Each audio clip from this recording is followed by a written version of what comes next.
Salut à tous les amis, c'est Dodo. Encore une fois, comme à l'accoutumée, je viens vous voir en ce 1er avril parce que je suis un petit farceur et que c'est le seul moment bizarrement où Edouard me laisse faire des vidéos sur ma propre chaîne. Mais bon, enfin, ce n'est pas très grave, passons, on s'en fiche. Désolé encore une fois pour le titre un peu putaclic, mais bon sinon, personne n'aurait cliqué sur la vidéo. Et ça m'énerve, moi ça m'intéresse que les gens regardent mes vidéos, pour qu'ils admettent que c'est moi le meilleur.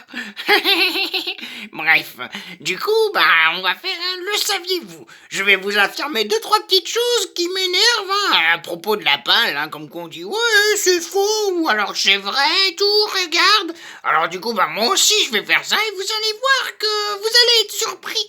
Mais je vous assure que c'est vrai, vous allez voir. Premièrement, savez-vous que Sauroposéidon est le plus grand animal qu'on ait jamais retrouvé? Et oui, comme je l'ai vu dans une vidéo que je ne citerai pas. Oups. Eh bien, on nous a dit que le Sauroposéidon était le plus grand animal qui ait vécu, Alors effectivement, je suis tout à fait d'accord, et je le prouve par le fait que les restes qu'on en a trouvés sont les plus incomplets possibles, on va pas se le cacher, il y a que 2 vertèbres. Du coup, ça prouve que effectivement l'animal était vraisemblablement très grand. D'ailleurs, les reconstitutions divergent. Moi, personnellement, j'en ai fait une personnelle. Vous pouvez me dire en commentaire ce que vous en pensez. Moi, je pense qu'elle est pas mal. Deuxièmement, la phylogénie du mégalodon. Effectivement, dans cette même vidéo, on nous assure que le mégalodon serait un dinosaure marin.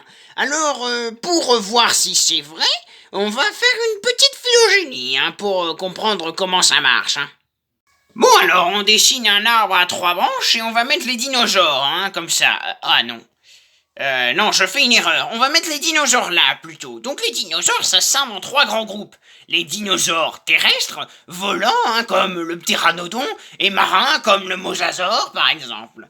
Et donc, vous allez me dire, oui, alors on nous a dit que le mégalodon, dans cette vidéo, serait un dinosaure marin. Du coup, on serait tenté de le mettre dans les dinosaures marins. Mais n'oublions pas la phylogénie des requins. Donc, je rajoute une branche qui n'a rien à voir sur les requins. Et du coup, on peut en déduire que le mégalodon étant un requin et un dinosaure marin... On en déduit donc que le mégalodon est un chaînon manquant entre les requins et les dinosaures marins.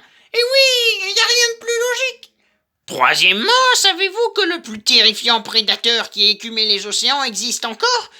Et oui, ce n'est pas le mégalodon comme on serait tenté de le croire, il s'agit du terrifiant requin-gui.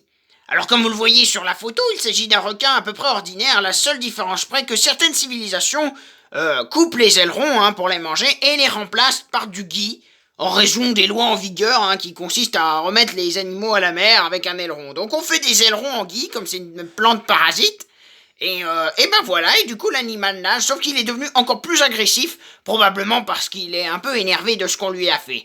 Bon, enfin bref, j'espère que vous ne le croiserez jamais dans votre vie, parce qu'il est franchement terrifiant, n'est-ce pas? Quatrièmement, savez-vous que les plantes sont en réalité des champignons?